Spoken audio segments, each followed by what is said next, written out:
का? माझ्याकडे काही रिझनच नाहीये प्रोफेशनली तिला जॉबवरून काढून टाकण्याचं.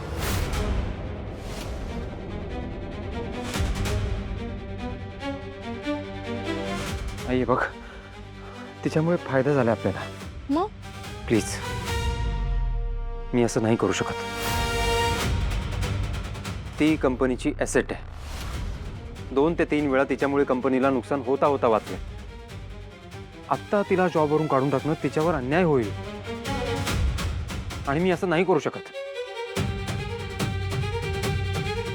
I am really sorry.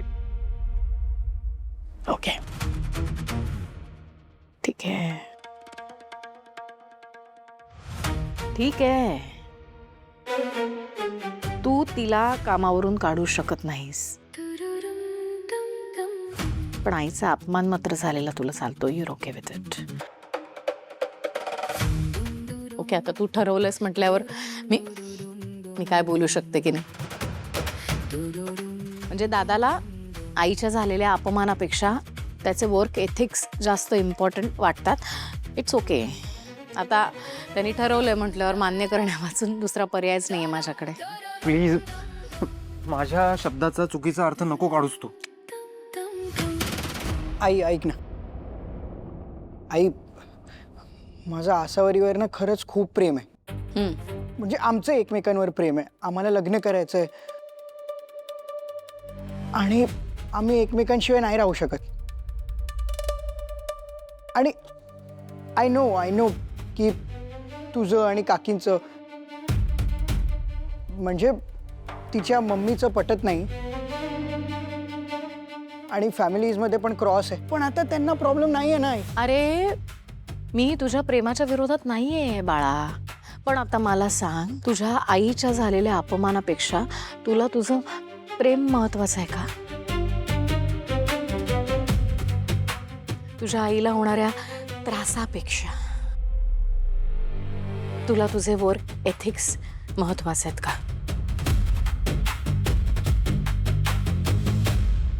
मी फक्त जाणून घ्यायचा प्रयत्न करत होते की तुमच्या आयुष्यात प्रायोरिटीज काय आहे. त्रास फक्त याचाच होतो की ज्या मुलांसाठी आयुष्यभर झटलो, ज्या मुलांवर जीव लावला, त्यांना आईच्या मनातलं कळत नाही, त्याचं वाईट वाटतं.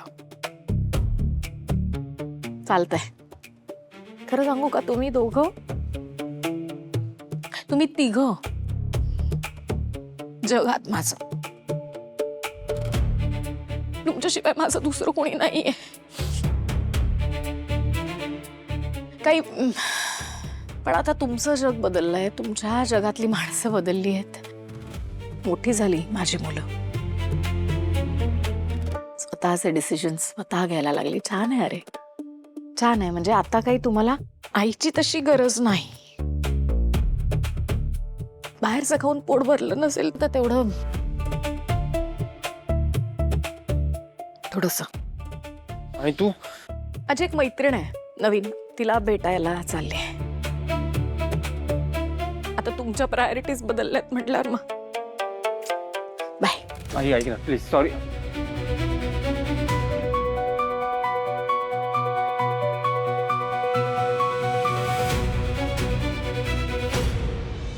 चरू, हा, तुला एक गोष्ट सांगतो. तुझा जन्म झाला ना तेव्हा आम्हा दोघांना नातेवाईक भेटायला यायचे, असे नाक मुरडत, गरीब चेहरा करून, आणि बोलायचे आम्हाला, अरे अरे दुसरी पण मुलगीच झाली का.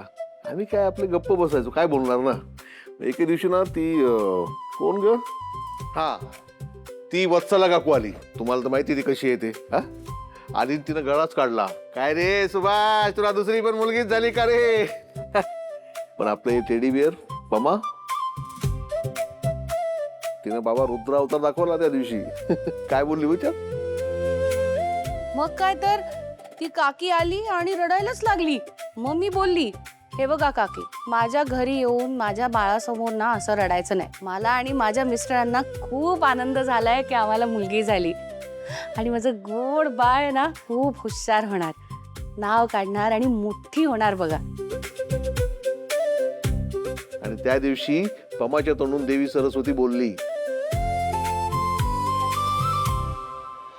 तुला सांगू का शरू, आपल्या खानदानात ना कुणीच एवढंच शिकलेलं नाहीये.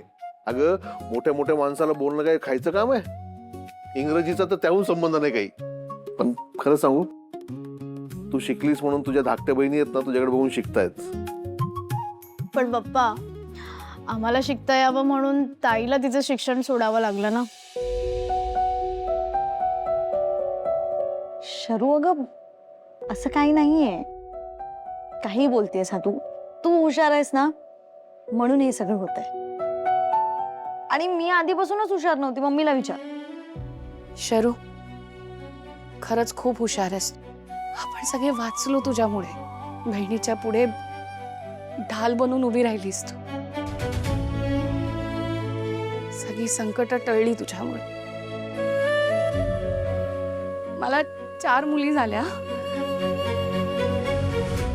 स्वामींची शपथ, कधी मला मुलगा नाही म्हणून दुःख नाही झालं.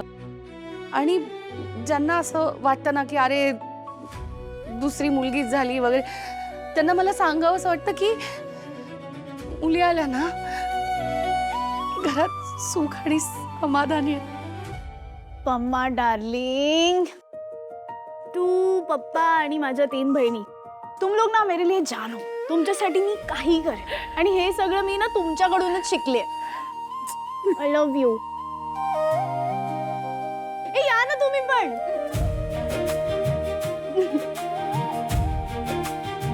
पप्पा तुम्ही पण जाण आहेत आणखी. Happy family.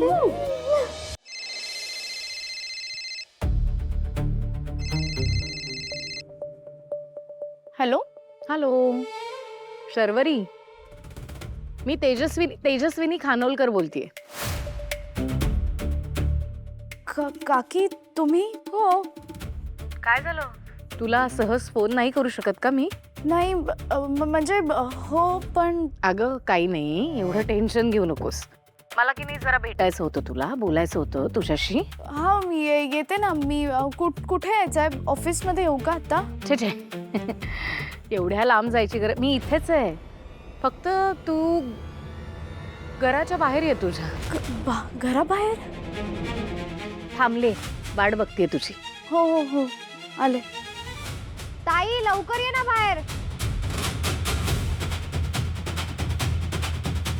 ऐका ना, माझं ऑफिसचा इम्पॉर्टंट कॉल आहे. मी बोलून आले. मग आताच कर ना. मम्मी अगं, आपली इथे गडबड आहे ना, कॉल आहे. आले ना लगेच बोलून. मामा तिचं ऑफिसचं काम आहे, बोलू दे तिला. जा जा. हा लगेच आले.